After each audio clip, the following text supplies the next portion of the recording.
damos gracias, Señor. Gracias, Padre. Aleluya, Señor. Oh, Santo. Bendito, Señor. Es imposible salir de esta atmósfera del Espíritu Santo. Oh, Santo. Queremos cada día más y más de Dios. Oh, Santo. Y le damos el privilegio a nuestro Dios.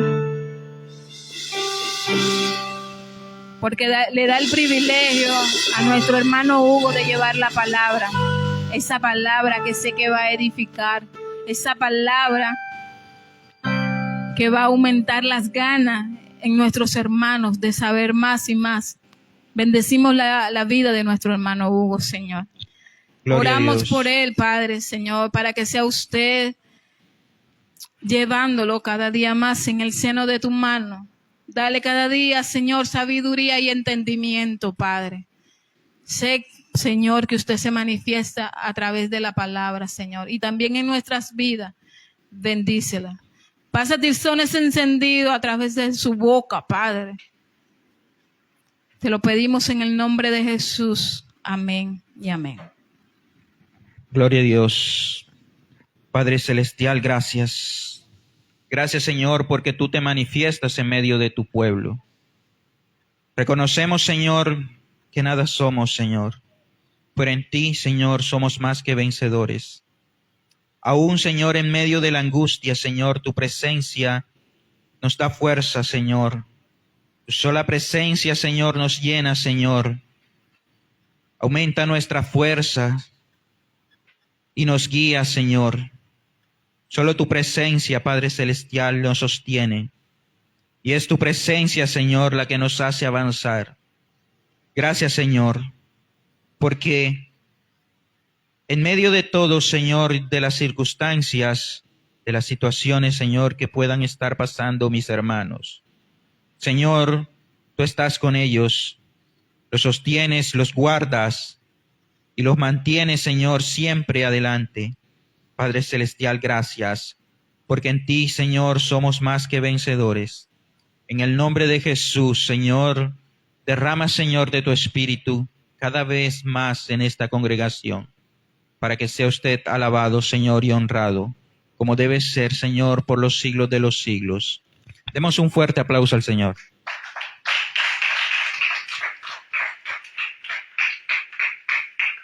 Gloria a Dios. Bueno, gracias a Dios por permitirnos estar aquí nuevamente, una nueva semana que empezamos, una nueva semana que estamos en la presencia del Señor y nos gozamos con su palabra, nos gozamos con su presencia, nos gozamos aquí en medio de la congregación entre hermanos. Y dice la Escritura en el Evangelio según San Marcos, capítulo 15, versículos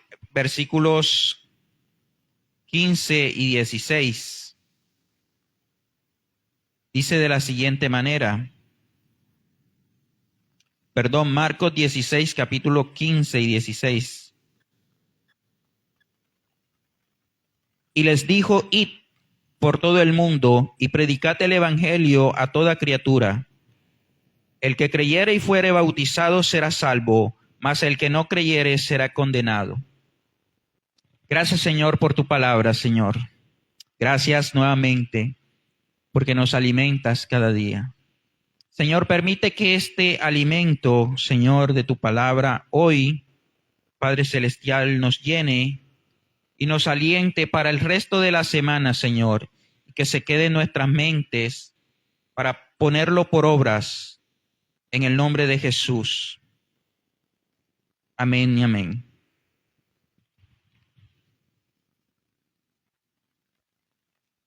Dice el Evangelio de Marcos que Jesús una vez resucitado, se presentó ante sus discípulos y les dio una comisión, les dio una misión. Y la misión fue que fueran por todo el mundo y predicaran el evangelio a toda criatura. Y además les dice que el que creyere y fuere bautizado sería salvo, aunque aquel que no creyere sería condenado. Y esa gran comisión, esa misión de llevar el mensaje, que Jesús la da directamente a sus discípulos, ha pasado a nosotros, de generación en generación.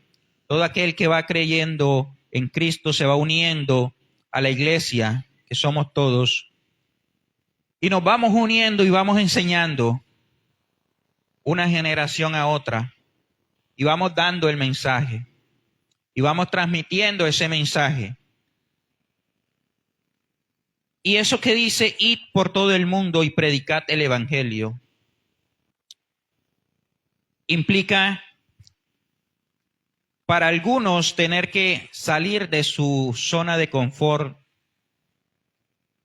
Implica para algunos tener que ir a otros lugares, a un país extraño, a una nación extraña, con un lenguaje que no conoce quizá, con unas costumbres diferentes a las que aprendió cuando nació, cuando creció.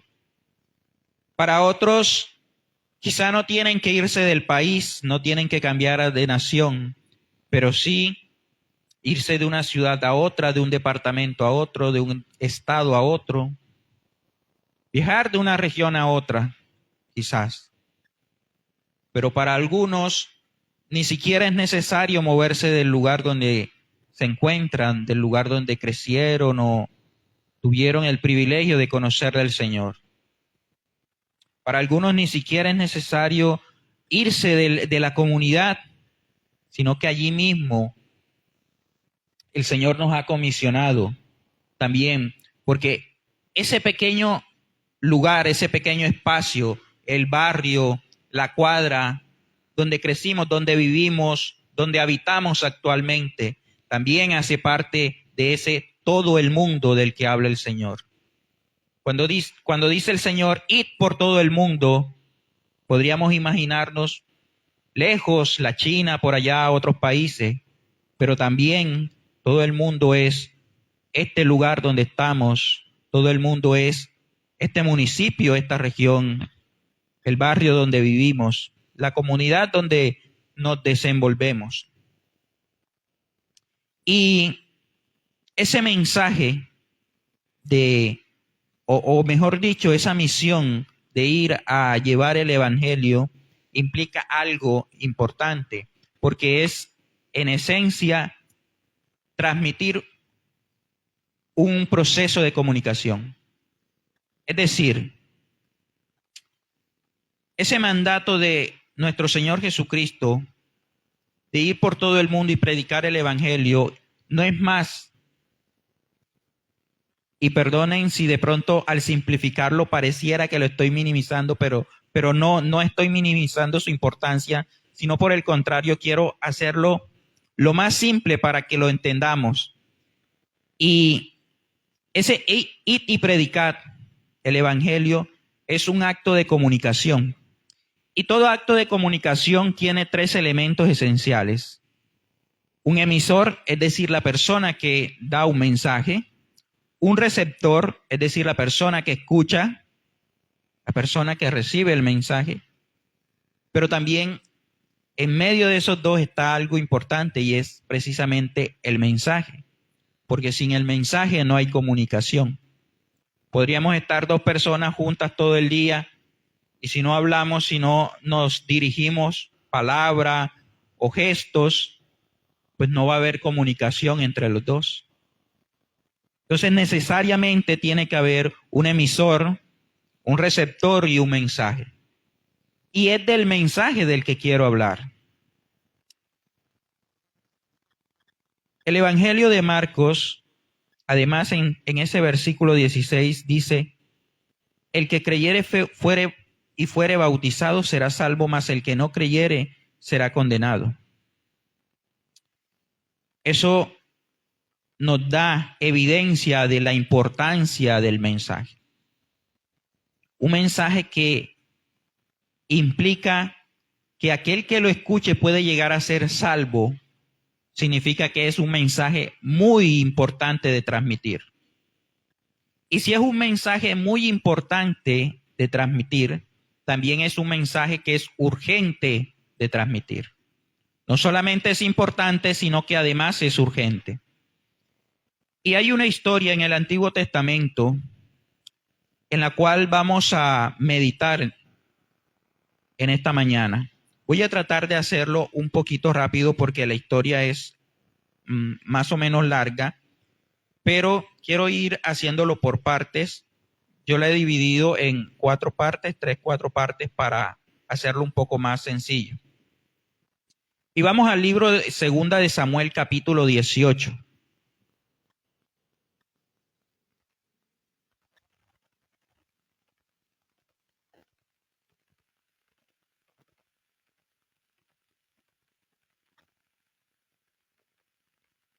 Segundo libro de Samuel, capítulo 18, desde el versículo 18.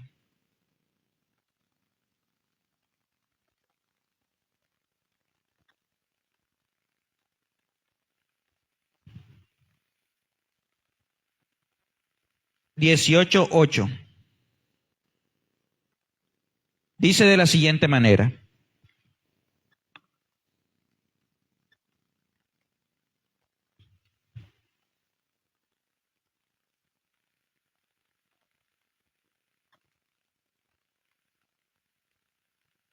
Dice de la siguiente manera.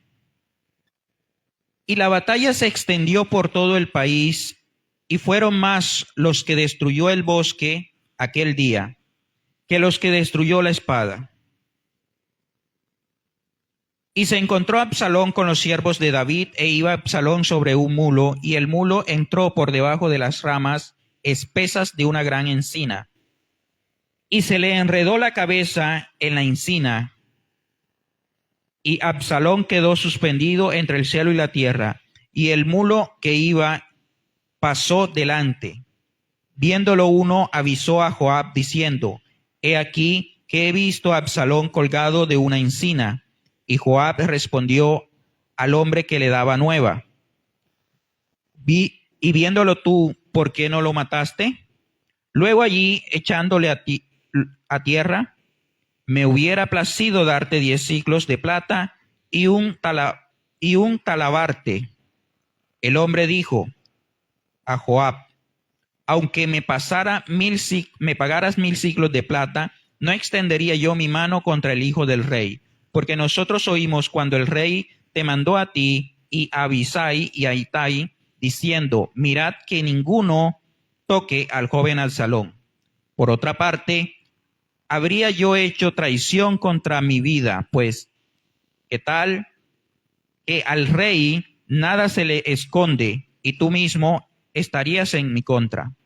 Y respondió Joab: no malgastaré mi tiempo contigo. Y tomando 3 dardos en su mano, los clavó en el corazón de Absalón, quien estaba aún vivo en medio de la encina. Poniendo un poco en contexto la historia, lo que ha ocurrido es que Absalón, uno de los hijos de David, se levanta contra su propio padre. Y esa rebelión implica que reúne a un ejército y va en contra del rey David, va a derrocar al rey David. Incluso llega a lograrlo, hace que incluso que el rey David tenga que huir. Entonces esa rebelión tiene que ser aplacada, así que el rey, aunque es su hijo el que se ha levantado en su contra, va y manda al ejército a que capturen a este hombre que se ha levantado contra el reino y a su ejército. Así que lo que ocurre es que un día se forma la batalla, y en medio de la batalla los soldados que se han rebelado, este ejército rebelde, se mete en un bosque, y por la complejidad del bosque en sí mismo, muchos mueren, unos por la espada, es decir, en la batalla, y otros a causa de accidentes dentro del mismo bosque. Y dentro de esos accidentes ocurre que este Absalón, el hijo del rey, que se ha levantado contra su padre, queda colgado. Dice la Biblia que era un hombre de extrema belleza y que tenía una cabellera bastante extensa, que incluso solo se la cortaba una vez al año, dice la Escritura. Entonces, lo que está narrando es cómo este Absalón, mientras va huyendo, se queda enredado en una encina, en un árbol de encina, y queda colgado. Al quedar colgado, hay un soldado del ejército del rey que lo ve y va a avisar a Joab, que es uno de los hombres de confianza del rey David. Así que Joab va y al verlo allí colgado, bastante mal herido, simplemente toma 3 dardos, 3 flechas y se las clava en el pecho.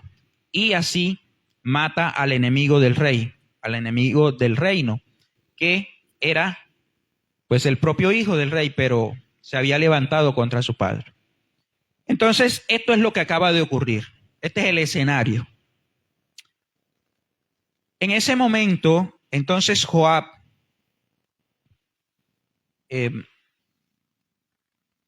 ha cumplido con lo que se le pidió, sí, pero también está hablando con este personaje que ve lo que ocurrió, y en ese diálogo se ve un reflejo de la lealtad hacia el rey.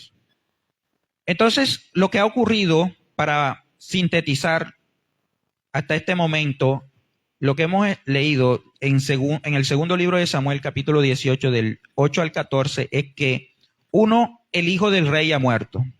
2, es una buena noticia para el rey, entre comillas, porque es el hijo rebelde, es decir, es el que ha dado un golpe de estado, es la persona que se ha levantado como enemigo del rey y por lo tanto es en parte una buena noticia. En parte porque por otro lado, era hijo del rey, así que también iba a ser un golpe duro para él. Absalón, nuevamente lo digo, había intentado derrocar a su padre. Y entonces, se puede decir que la muerte fue inicialmente propiciada por la naturaleza misma, por el entorno en el que estaba. Dios permitió eso para que Absalón muriera en esas condiciones. Más abajo, en el mismo pasaje, desde el versículo 19 al 23, dice de la siguiente manera: entonces Ahimás, hijo de Sadoc, dijo: correré ahora y daré al rey las nuevas de que Jehová ha defendido su causa de la mano de sus enemigos. Está haciendo una pregunta.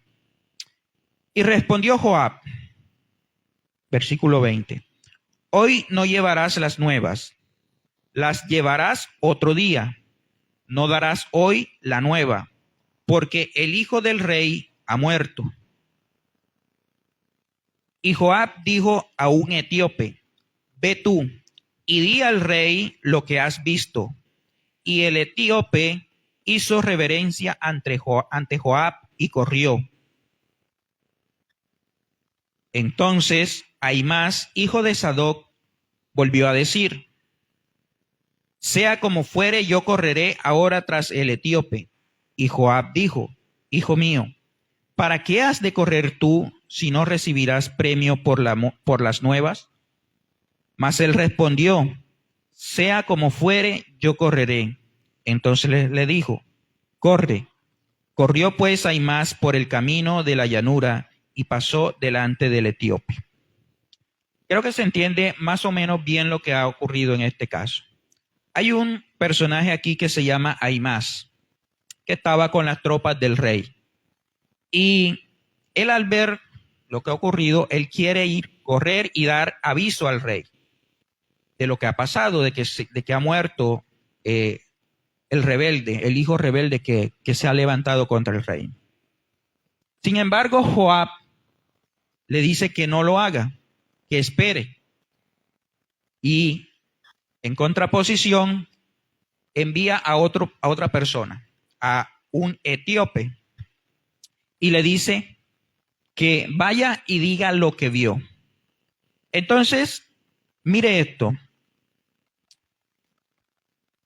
En el versículo 21 dice, y Joab dijo a un etíope, ve tú y di lo que has visto.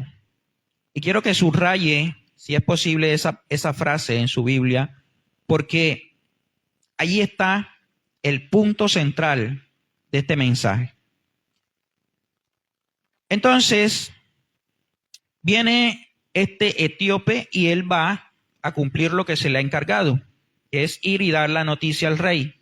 Sin embargo, Ahimás dice, no, yo voy a ir, yo quiero ir. Déjame ir. Ante tanta insistencia, Joab lo único que hace, bueno, ve y corre. Y este Ahimás va y corre y corre y corre y dice que corre tan rápido que incluso supera al primer enviado. Va y llega, se pone por delante del etíope. En este sentido, podemos sintetizar en 4 puntos esta parte. La primera es que Ahimás solo iba a correr. Por lo menos eso es lo que él dice. Yo correré. Lo afirma 2 veces. Y Joab le dice, pero ¿por qué vas a correr a llevar una noticia si no vas a recibir recompensa? Entonces ese sería un segundo punto. Ahimás no iba a recibir recompensa. Ahora, correr velozmente implica llegar primero. Muchas veces, y por lo general, el más veloz siempre llega primero en una carrera. Ahora, el que lleva el mensaje debe saber lo que va a transmitir.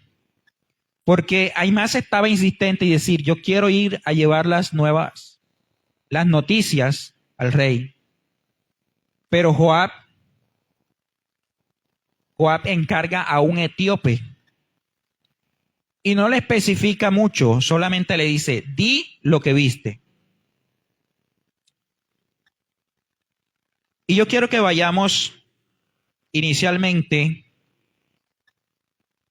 a la carta de los Corintios, Primera de Corintios, capítulo 9, versículos 24 al 27, y que vayamos también a Lucas 14, versículos 27 al 29.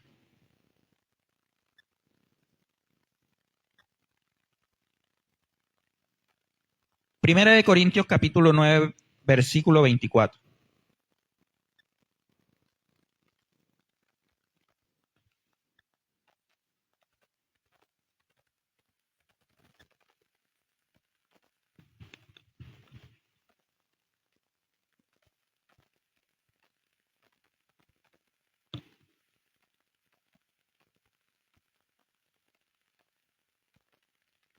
Primera de Corintios capítulo 9, versículo 24 al 27 dice,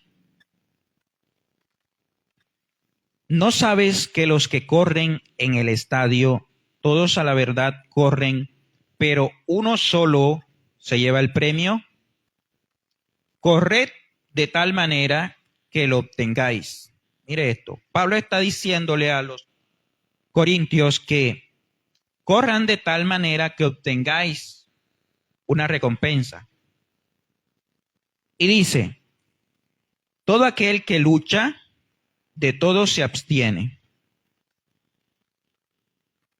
Ellos a la verdad para recibir una corona corruptible, pero nosotros una incorruptible. Es decir, está Pablo haciendo una comparación de aquellos que practican un deporte, que lo hacen para lograr una corona que le da prestigio. El escenario donde se escribe la primera carta a los Corintios, es la región actual de Grecia. Y sabemos que allí fue donde se originaron los Juegos Olímpicos actuales. En esa época ya existían esos Juegos Olímpicos y se desarrollaban para venerar a algunos dioses. Dentro de las ceremonias que se hacían, una de las cosas que ocurría era que los vencedores en cada disciplina recibían una rama de olivo. Por eso ustedes cuando ven en los logotipos de los Juegos Olímpicos muchas veces presentan una especie de corona con hojitas. Eso es lo que representa, eso era una tradición antigua. Entonces, es a esto a lo que Pablo se refiere, porque les está diciendo, ustedes van a recibir una corona si ganan en una de estas disciplinas, pero es una corona corruptible, una corona temporal, algo que se va a desechar, que no sirve para nada. Pero él dice además que, en cambio, en la carrera de la fe, la corona que vamos a ganar es una corona incorruptible, una corona que es permanente. Entonces dice también el versículo 26,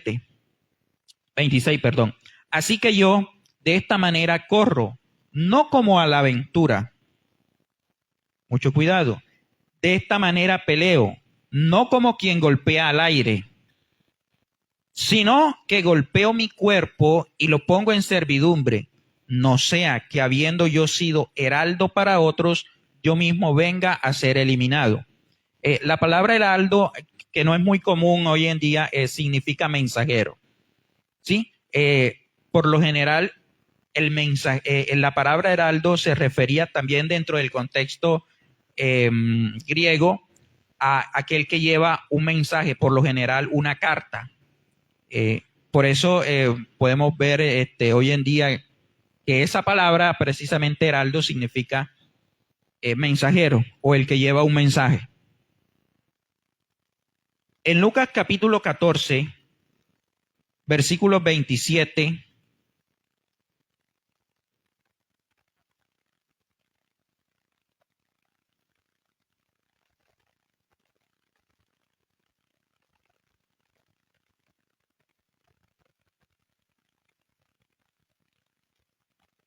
dice, y el que no lleva su cruz y viene en pos de mí, no puede ser mi discípulo. Versículo 28, porque ¿quién de vosotros queriendo edificar una torre no se sienta primero y calcula los gastos a ver si tiene lo que necesita para acabarla? No sea que después que haya puesto el cimiento y no pueda acabarla, todo lo que vea comience a hacer, todo lo que lo vean comiencen a hacer burla de él. En este aspecto Jesús nos está dando una recomendación. Nos está diciendo que es necesario, cuando alguien tiene un proyecto, cuando alguien quiere hacer algo, construir algo, que primero se siente, que piense si realmente tiene lo necesario para lograr eso que quiere construir. Ahora, no se está refiriendo solamente a tomar decisiones materiales. Yo lo voy a llevar en este caso a la vida cristiana, a la vida práctica cristiana.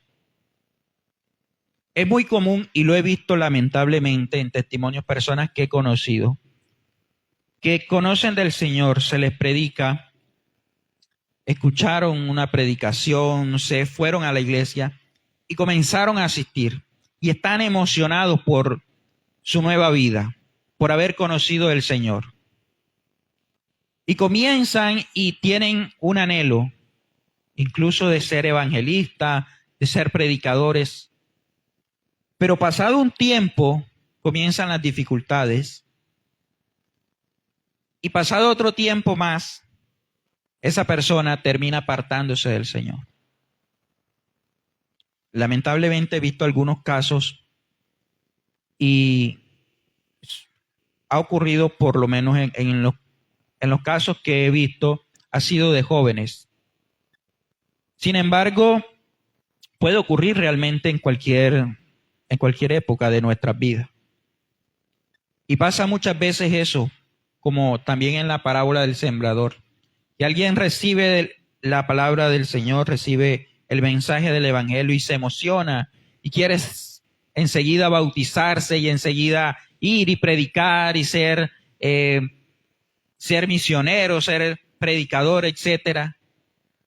Pero después cuando vienen las dificultades, cuando viene a darse cuenta de cómo es verdaderamente la vida en Cristo, se apagan, se van poco a poco apagando, se van enfriando hasta que ya se desligan de lo que en un principio les emocionaba.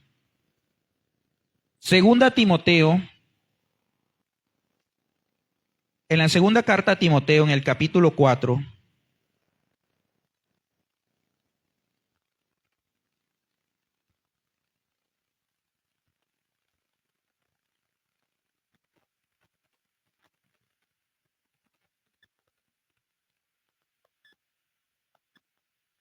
en los versículos 7 y 8 dice: he peleado la buena batalla, he acabado la carrera.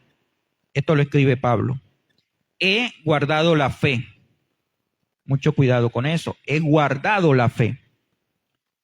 Por lo demás, me está guardada la corona de justicia. Mire, la misma que le mencionaba Pablo a los corintios, ahora la está mencionando de otra manera. Por demás me está guardada la corona de justicia, la cual me dará el Señor, juez justo, en aquel día, y no solo a mí, dice, sino también a todos los que aman su venida. En Hebreos 12,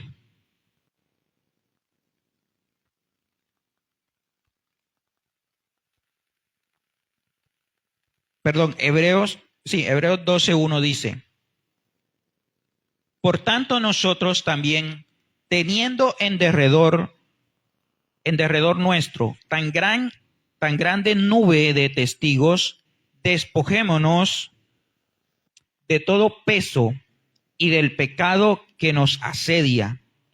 Corramos con paciencia la carrera que tenemos por delante. Una vez yo dije una frase que era que la fe, la carrera de la fe no es una carrera de velocidad, sino de resistencia. Y es porque Pablo nos enseña que hay que correr con paciencia. Correr con paciencia es ir poco a poco.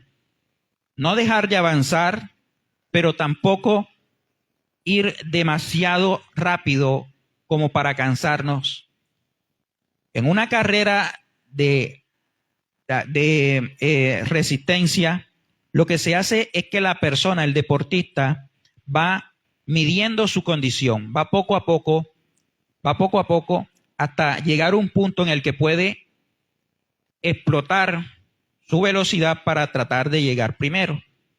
Entonces, así es lo mismo que compara Pablo, el escritor de los Hebreos, en este caso, a la carrera de la fe. Porque dice que hay que correr con paciencia. En Primera Timoteo capítulo 6.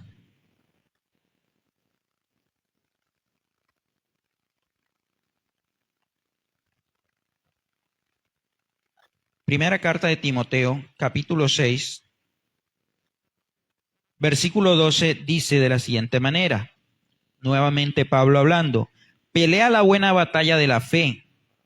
Dice, echa mano de la vida eterna, a la cual asimismo fuisteis llamado, habiendo hecho la buena profesión delante de muchos testigos. Y Efesios 6,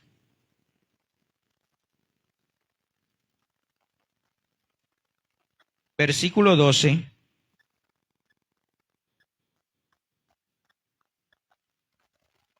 porque no tenemos lucha contra sangre y carne, sino contra principados, contra potestades, contra los gobernadores de las tinieblas de este siglo, contra huestes espirituales de maldad en los lugares celestes. Nos está aconsejando el apóstol Pablo: corramos la carrera de la fe con paciencia, porque en nuestra fuerza en nuestra humanidad quisiéramos llegar rápido. Pero nuestros enemigos son espirituales y ellos son muy pacientes. Si no te pueden hacer caer el primer mes que llevas de cristiano asistiendo a la iglesia, lo intentarán el segundo, y si no, el segundo año, y si no, cuando lleves 10 años, 20 años, incluso cuando ya estés para partir de este mundo. Ellos son muy pacientes para hacernos caer. Por eso el apóstol Pablo dice, corran con paciencia, y echando mano de la esperanza que es la vida eterna. Volviendo entonces a la historia del segundo libro de Samuel,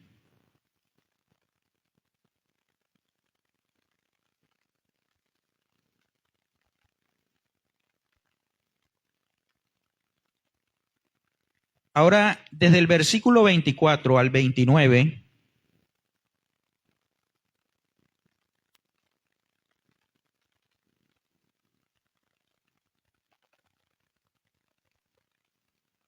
dice lo siguiente, ya narrando, digamos, la narración pasa a otro escenario, pero es la misma historia. Dice, y David, es decir, el rey David, estaba sentado entre dos puertas, y el atalaya había ido al terrado sobre la puerta en el muro, y alzando sus ojos miró y vio a uno que corría solo.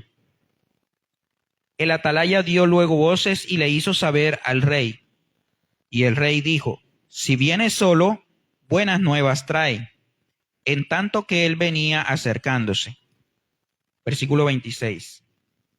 Vio el atalaya a otro que corría y dio voces el atalaya al portero diciendo, he aquí otro hombre que corre solo. Y el rey dijo, este también es mensajero.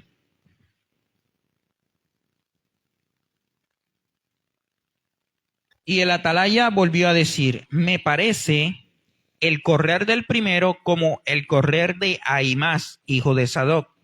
Y respondió el rey, ese es hombre de bien y viene con buenas noticias.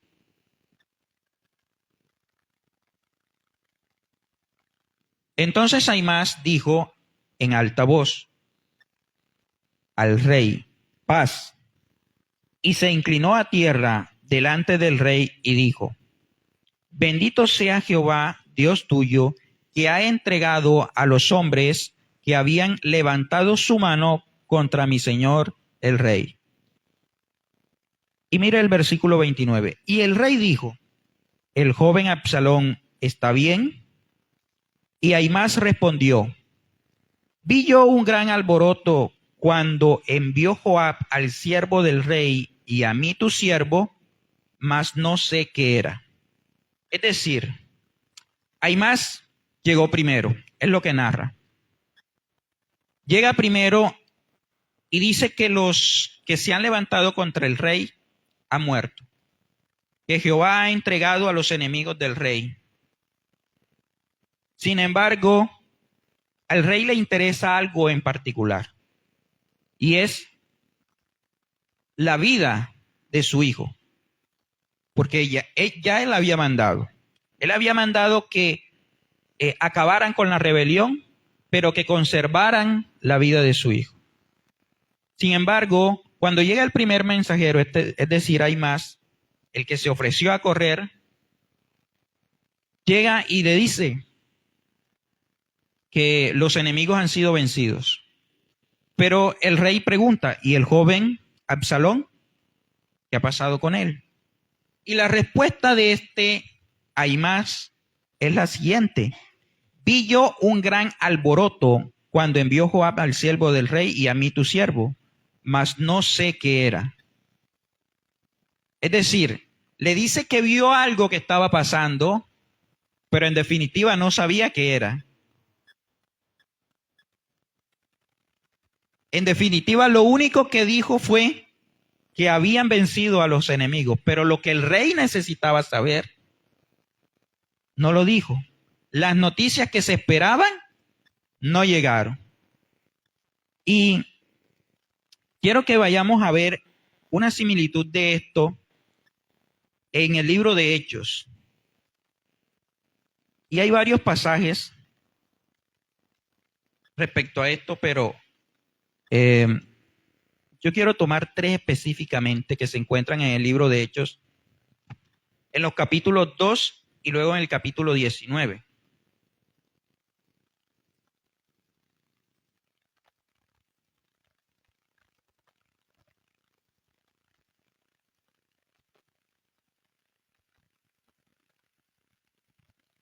En el capítulo 2 del libro de Hechos,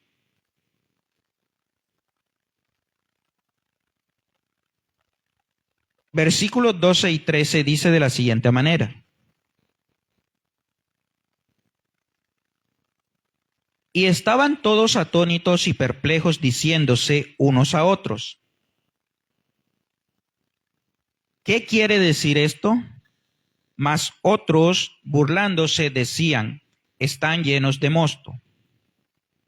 El contexto de esto es que están los discípulos reunidos en el aposento alto y desciende el Espíritu Santo.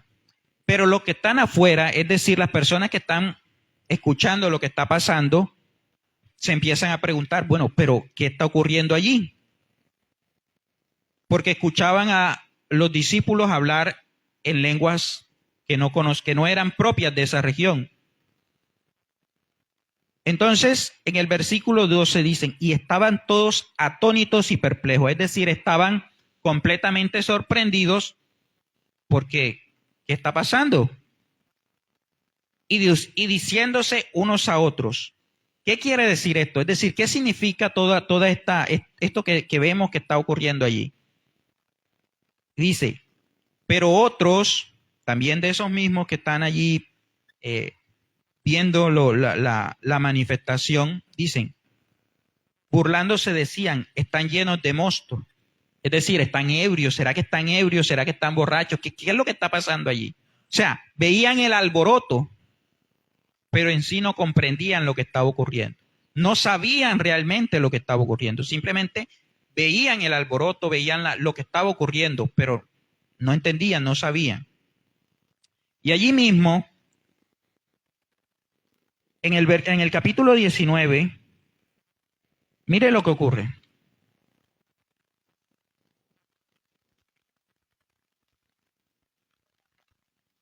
Versículo 19, capítulo 19, versículos 1 al 7, narra de la siguiente manera. Aconteció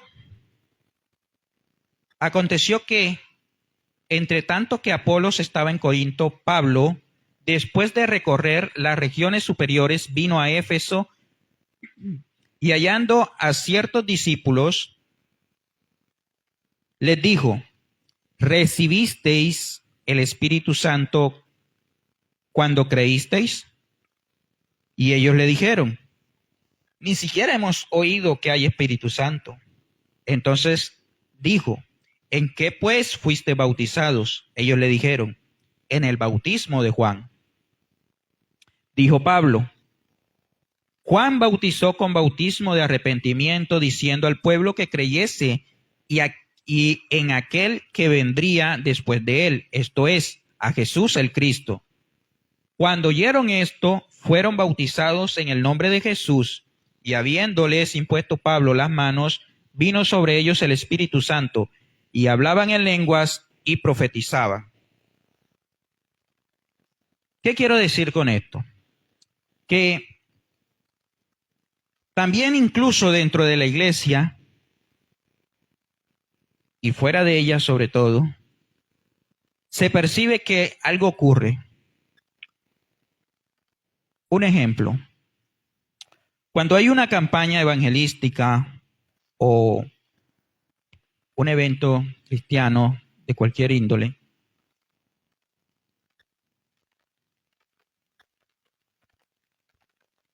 puede haber allí personas que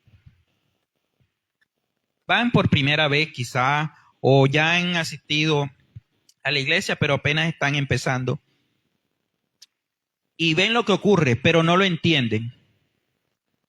Y no lo entienden porque no han captado el mensaje. No tienen claro qué es lo que pasa. Muchas veces las personas de afuera se preguntan, bueno, pero ¿por qué los cristianos, por qué los evangélicos hacen lo que hacen? ¿Por qué oran así? ¿Por qué cantan así? Y no entienden, ¿verdad? Porque no han escuchado, aunque saben que los evangélicos adoran a Dios, pero hasta ahí. O sea, no tienen un conocimiento real de qué es lo que pasa allí adentro, qué es lo que ocurre. Y lo que está narrando aquí en el libro de Hechos es que había unas personas que estaban, se decían seguidores de Cristo. Dice que incluso se les llamaba discípulos. Dice que dice, aconteció entre tanto que Apolos estaba en Corinto. Pablo, después de recorrer las regiones superiores, vino a Éfeso, es decir, esto ocurre en Éfeso, y hallando allí en Éfeso a ciertos discípulos, es decir, ya se consideraban discípulos, pero dice que ni siquiera tenían el Espíritu Santo, porque es más, Pablo les pregunta, ¿recibiste el Espíritu Santo cuando creísteis? Y ellos, la respuesta de ellos es, ni siquiera hemos escuchado que hay Espíritu Santo. Es decir, hay un desconocimiento. Entonces, allí es donde viene Pablo y les explica, les pregunta, bueno, pero ¿y entonces en qué fuiste bautizado?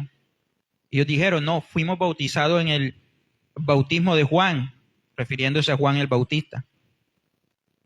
Entonces Pablo les explica lo que predicaba Juan y cómo esto tiene su eje en Jesús el Cristo. Y entonces es ahí cuando se les predica a Jesús, cuando se les predica a Cristo, que entonces ellos son bautizados nuevamente y esta vez reciben al Espíritu Santo. Además dice que eran 12, así que ahí hay una simbología que pueden meditar un poco para ver qué hay ahí. Allí mismo en el libro de Hechos, en el versículo 13, ocurre otra situación. Dice, pero algunos de los judíos exorcistas ambulantes intentaron invocar el nombre del Señor. Ojo, intentaron invocar el nombre del Señor Jesús sobre los que tenían espíritus malos, es decir, sobre personas poseídas, diciendo, os conjuro por Jesús, el que predica Pablo. Es decir, ellos ni siquiera sabían realmente quién era Jesús, solamente decían, yo os conjuro por Jesús, ese que predica aquel Pablo. Es como, no sé, bueno, no quiero utilizar ejemplos, mejor dejémoslo allí.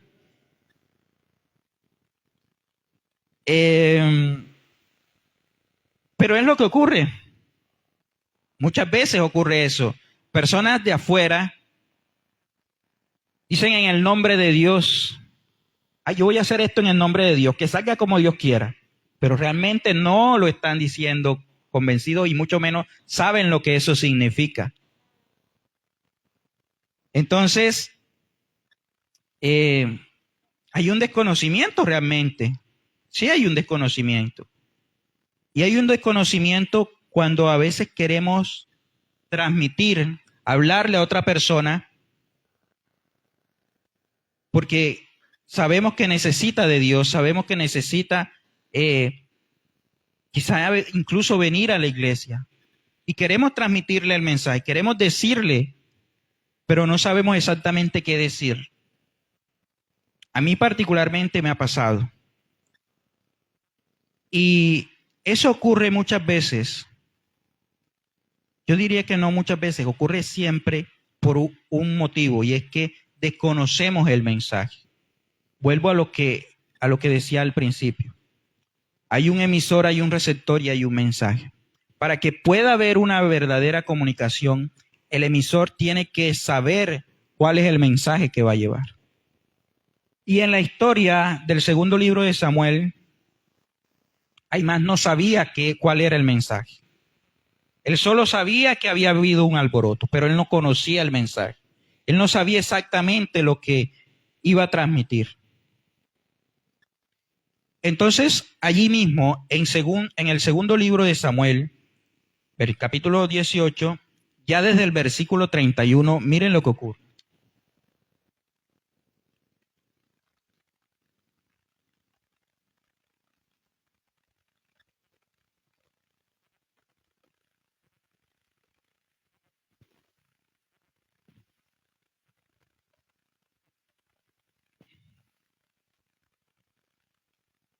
Versículo 31.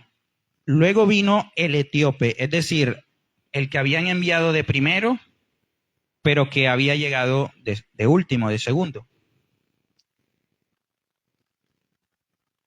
Y dijo, reciba nuevas mi señor el rey, que hoy Jehová ha defendido tu causa de la mano de todos los que habían levantado contra ti. Si usted compara la primera frase o la primera noticia que da Ahimás con la primera frase que da el etíope, son prácticamente la misma.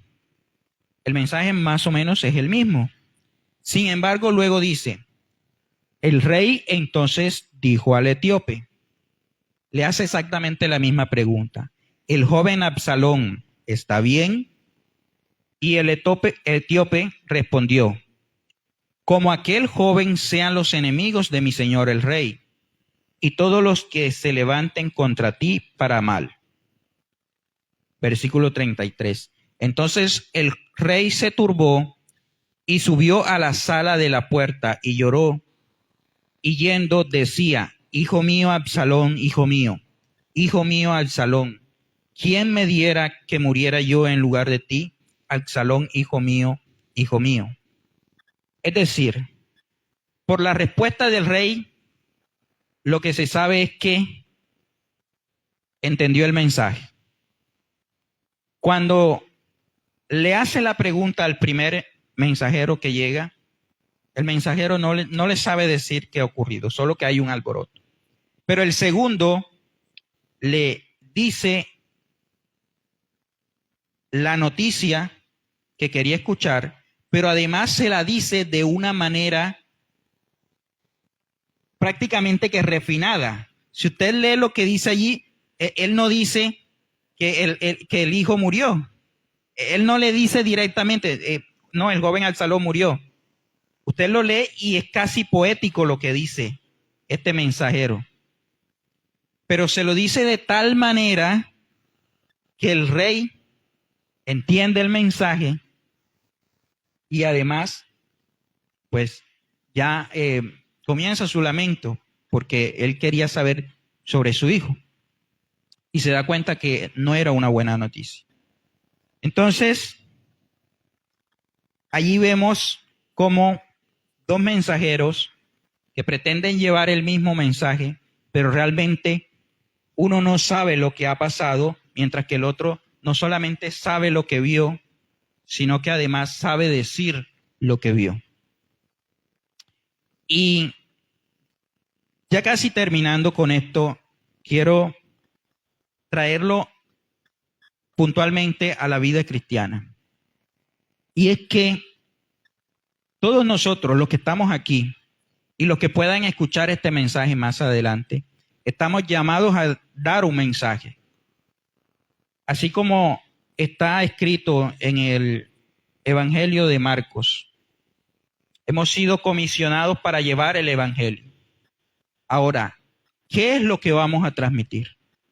Así como este etíope se le dijo, ve y di lo que has visto, a nosotros se nos dice que vayamos y digamos lo que hemos visto. ¿Cómo así que lo que hemos visto? Sí, solo lo que hemos visto, porque no hay que decir nada más. No hay que inventar nada nuevo. ¿Y qué es lo que hemos visto? Vamos a verlo. Hechos capítulo 2, versículos 14 al 41, un poquito extenso.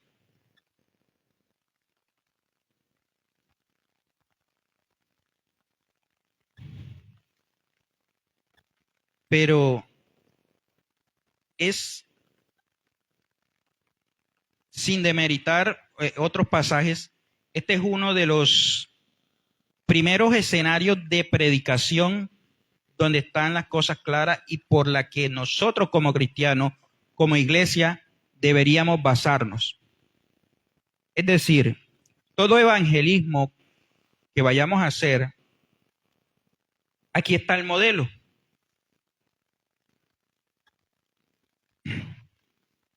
Versículo 14 dice: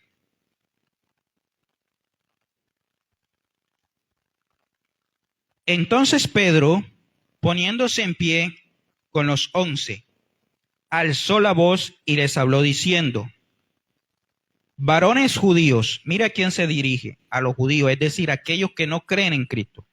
En ese momento, en ese contexto. Hoy en día, nosotros vamos a hablarle a las personas que no creen en Cristo, a las que están en el mundo. Dice: alzó la voz y les habló diciendo: varones judíos, y todos los que habitáis en Jerusalén, en esto sea notorio y oíd mis palabras. Porque estos no están ebrios, como vosotros suponéis, puesto que es la hora tercera del día. Mas esto es lo dicho por el profeta Joel: y en los postreros días, dice Dios, derramaré de mi espíritu sobre cada carne, sobre toda carne. Y vuestros hijos y vuestras hijas profetizarán, y vuestros jóvenes verán visiones, y vuestros ancianos soñarán sueños, y de cierto, sobre mis siervas, y de cierto sobre mis siervos y mis siervas en aquellos días derramaré de mi espíritu y profetizarán, y haré prodigios arriba en el cielo y señales abajo en la tierra, sangre y fuego y vapor de humo. El sol se convertirá en tinieblas y la luna en sangre, antes que venga el día del Señor grande y manifiesto. Y todo aquel que invocare el nombre del Señor será salvo. Versículo 22. Varones israelitas, oíd estas palabras: Jesús Nazareno, varón aprobado por Dios entre vosotros, con las maravillas, prodigios y señales que Dios hizo entre vosotros por medio de él, como vosotros mismos sabéis. A este, entregado por el determinado consejo y anticipado conocimiento de Dios, prendisteis y matasteis por manos de inicuos, crucificándole. Quiero hacer una breve pausa aquí. Normalmente cuando leemos o predicamos, intentamos enseñar sobre este versículo, realmente es muy notorio que nos concentremos en los versículos 17 al 21. Cuando Pedro está haciendo alusión a lo que el profeta Joel dijo y a la manifestación del Espíritu Santo. Pero recordemos que esto es una prédica que Pedro está diciendo. Y esta prédica tiene una introducción. Y esa introducción es precisamente esa, del versículo 17 al 21. Todo eso es una introducción que él hace, tomando como base lo que está en el libro de Joel. Y les dice: mire, todo esto que está escrito es lo que está pasando. Esa es la introducción. A veces le prestamos más atención a esa parte, la introducción. Pero es que después viene la parte central del mensaje. Y ahí es donde dice: varones israelitas. Ahora se refiere de una manera diferente a ellos. Oíd estas palabras. Primero dice: Jesús Nazareno, varón aprobado por Dios entre vosotros con las maravillas, prodigios y señales que Dios hizo entre vosotros por medio de él. Es decir, está haciendo alusión a las maravillas y a los milagros que ocurrieron en ese tiempo. Como vosotros mismos sabéis, a este, entregado por el determinado consejo y anticipado conocimiento de Dios,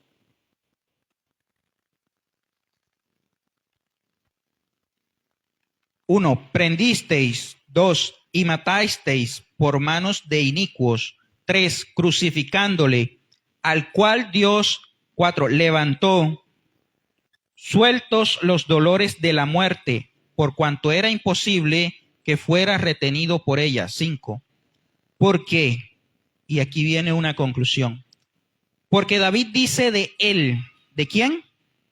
De Cristo. Veía al Señor siempre delante de mí, porque está a mi diestra, no seré conmovido. Por lo cual mi corazón se alegró y se gozó mi lengua, y aún mi carne descansará en esperanza, porque no dejará mi alma en el Hades, ni permitirás que tu santo vea corrupción. Me hiciste conocer los caminos de la vida, me llenarás de gozo con tu presencia. Está nuevamente citando las Escrituras, en este caso un salmo. Versículo 29. Varones hermanos, nuevamente retoma el mensaje. Se os puede decir libremente del patriarca David, que murió y fue sepultado, y su sepulcro está con nosotros hasta el día de hoy. Pero siendo profeta y sabiendo que con juramento de Dios había jurado que de su descendencia, en cuanto a la carne, levantaría al Cristo para que se sentase en su trono, viéndolo antes, habló de la resurrección de Cristo, que su alma no fue dejada en el Hades, ni su carne vio corrupción. Si usted lee en detalle esta parte, lo que Pablo está diciendo, o lo que está haciendo, Pedro, es Pedro el que está predicando. Cuando Pedro hace esto, lo que está haciendo es una exégesis de un pasaje. ¿Por qué? Porque allí mismo en el versículo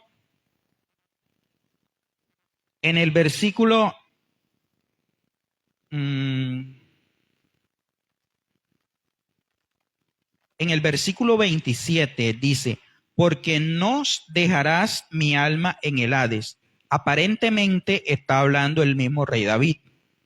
Pero luego dice, ni permitirás que tu santo vea corrupción.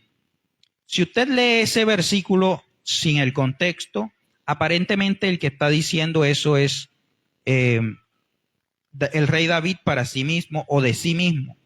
Pero Pedro les está explicando a los judíos que eso que está ahí escrito, estaba escrito de el Señor Jesús. Y ese santo al que se refiere allí no es David, sino el mismo Jesús, el Cristo. Y les está explicando cómo eso es reflejo ya escrito de la resurrección. Es decir, es una profecía de la resurrección. Entonces, el 31 dice, viéndolo antes, habló de la resurrección de Cristo, que su alma no fue dejada en el Hades, ni su carne vio corrupción.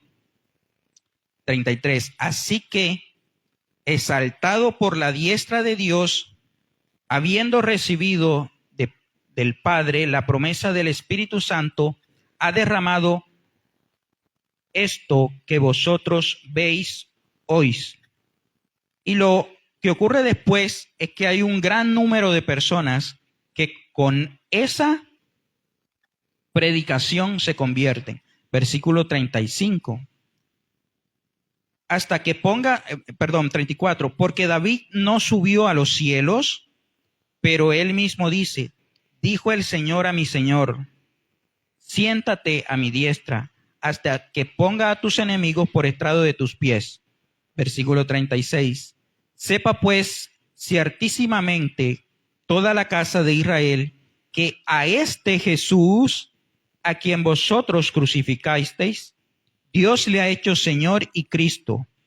Al oír esto, se compungieron de corazón y dijeron a Pedro y a los otros apóstoles: varones hermanos, ¿qué haremos?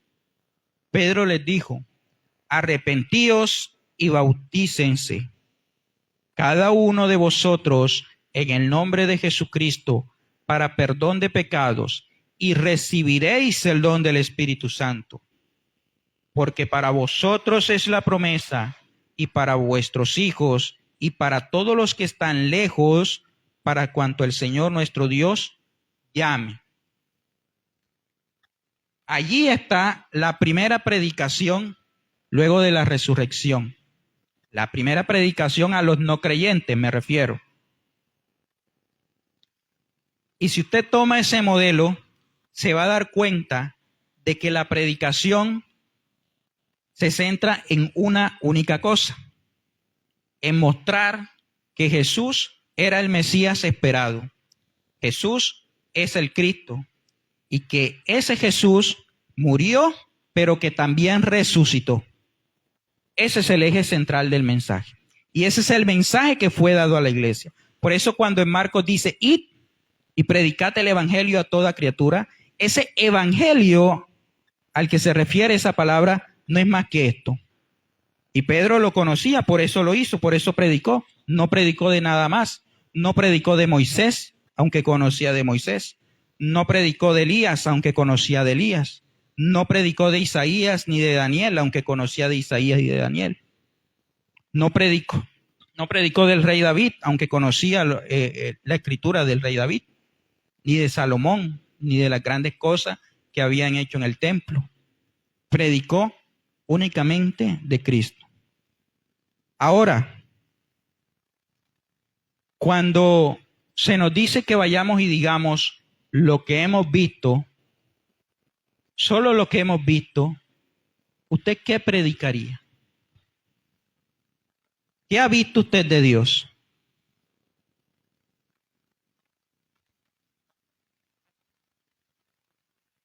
Primera de Juan, capítulo 1, versículo 1 dice: porque lo que hemos visto, lo que hemos oído, lo que hemos contemplado, lo que palparon nuestras manos tocante al verbo de vida. ¿Sí? ¿Dice así? Primera de Juan 1.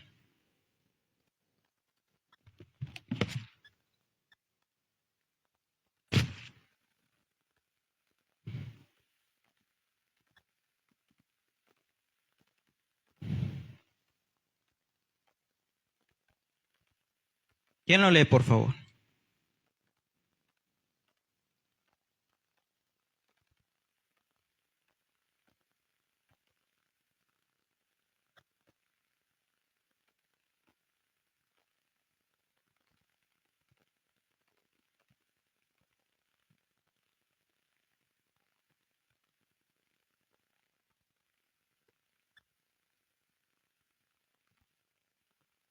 Tocante al verbo de vida.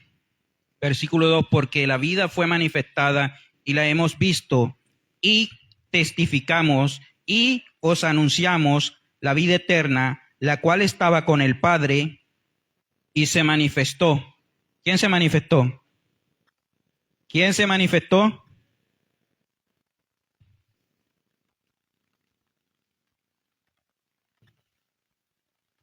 Bueno, eso ya sería otra prédica, ¿será? Lo que era desde el principio, lo que hemos visto, ¿qué vio Juan? ¿Qué fue lo que vio Juan? Lo que hemos palpado con nuestras manos, lo que vimos con nuestros ojos. ¿A quién vieron?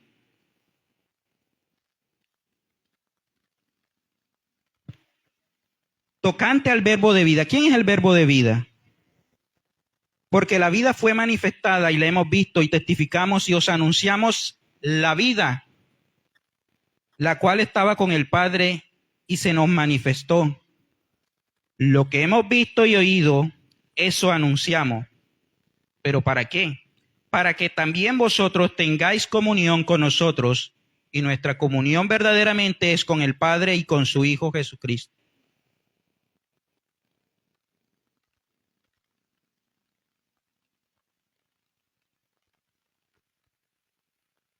En Gálatas, capítulo 1, bueno, vamos a pasar esa parte. Vámonos más bien, y ya para terminar, en Juan capítulo 1, 17, versículo 3. Evangelio de Juan.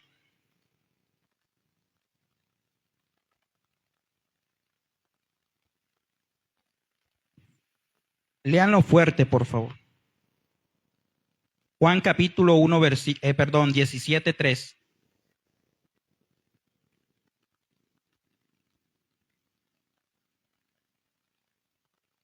Juan 17, 3. ¿Quién lo tiene? 17, 3.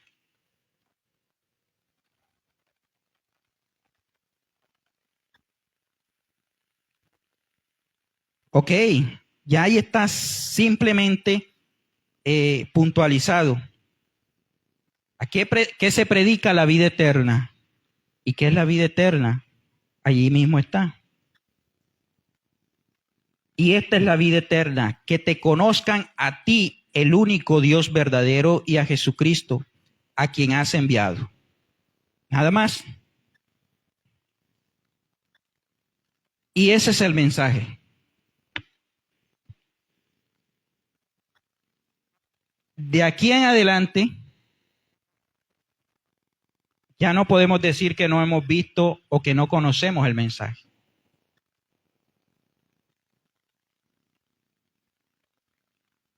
De aquí en adelante, ya no vamos a ser como hay más, que corre y corre y corre para llevar y luego decir, si nos preguntan en la calle, bueno, ¿y por qué vas a la iglesia? ¿Qué hay en la iglesia? ¿Qué es lo que haces allá? Yo veo que todo el mundo va a la iglesia. ¿Y qué es lo que hacen allá?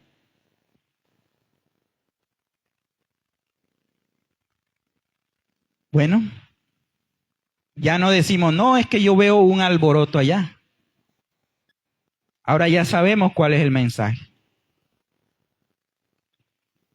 Y con eso termina la enseñanza, ya un poco extensa, pero no quería que nos fuéramos sin entender ese punto, porque es precisamente ese el punto central. Toda prédica que pudiésemos decir, hablar, toda charla, toda clase, todo lo que podamos hacer acá en la iglesia, tiene que tener como eje central eso, el Evangelio. Y del resto, nosotros somos los encargados o los que hemos sido comisionados para que allá afuera, si nos preguntan qué es entonces el Evangelio, entonces nosotros podamos responder. Se refiere a la muerte y la resurrección de Cristo. Y solo Cristo es lo que debemos predicar. Padre, gracias. Gracias, Señor, porque hoy nos has dado un mensaje. Un mensaje que no es solamente para nosotros. Un mensaje que ha sido encargado a nosotros, pero para ser transmitido a otros. Señor, aquí mis hermanos, quizá muchos no tengan la oportunidad de estar en un púlpito o de predicar delante. Pero Señor, tú has puesto personas a su alrededor. Tú has puesto, Señor, personas a nuestro alrededor. Personas que también necesitan escuchar el mensaje. Permítenos, Señor, entender el mensaje. Ponerlo en práctica en nuestras vidas. Señor, ayúdanos a atesorar ese mensaje. Oh, sí, Señor Jesús.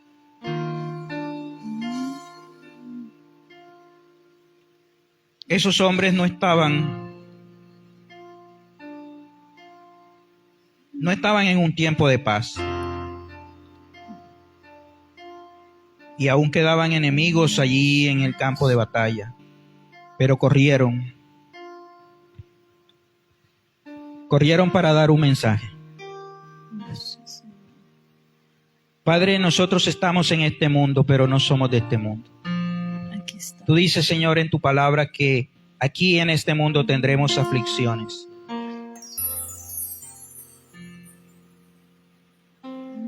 Hambre, persecución, soledad, tristeza. También eso vivieron los apóstoles.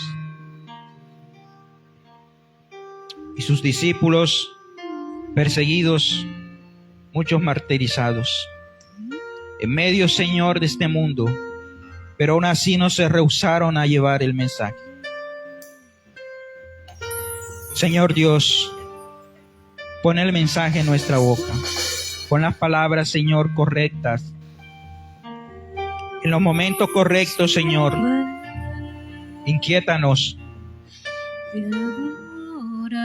para poder llevar ese mensaje a las personas que están en nuestras casas, a las personas que están en nuestro barrio, hasta donde el Señor nos permita llegar.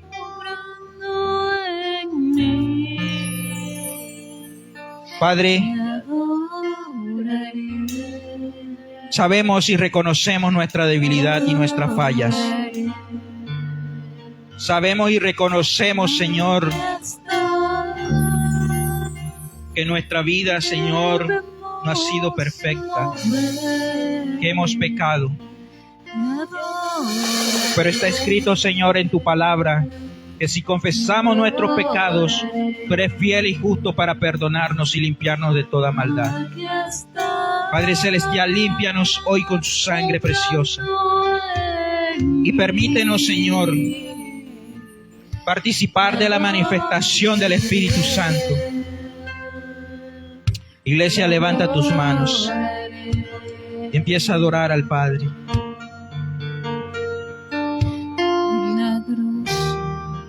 Dios Todopoderoso, manifiesta, Señor, tu poder en nuestras vidas. Lo que hemos visto, Señor, y hemos oído, lo que hemos contemplado, Dios, queremos contemplarte, Señor, para testiguar de eso. Señor, queremos ser testigos de la manifestación de tu poder en nuestra vida. Señor, para cuando nos pregunten, Señor, podamos decir y dar las buenas nuevas, Señor, de que tú, Señor Dios Todopoderoso, enviaste a tu Hijo Jesucristo a morir en una cruz, Señor, y que murió, pero que también resucitó, y que como está escrito, Señor, un día volverás.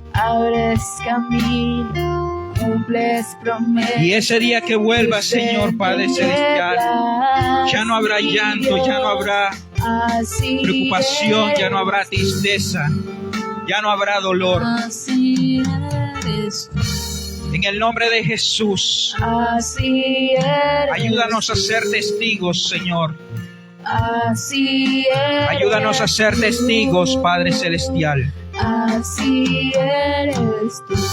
de lo que tú haces, Señor, en nuestra vida y de lo que haces en la vida de nuestros hermanos.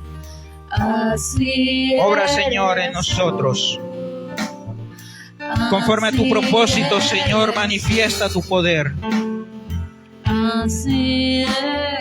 Manifiéstate, Señor, nosotros. Así eres tú, así eres tú.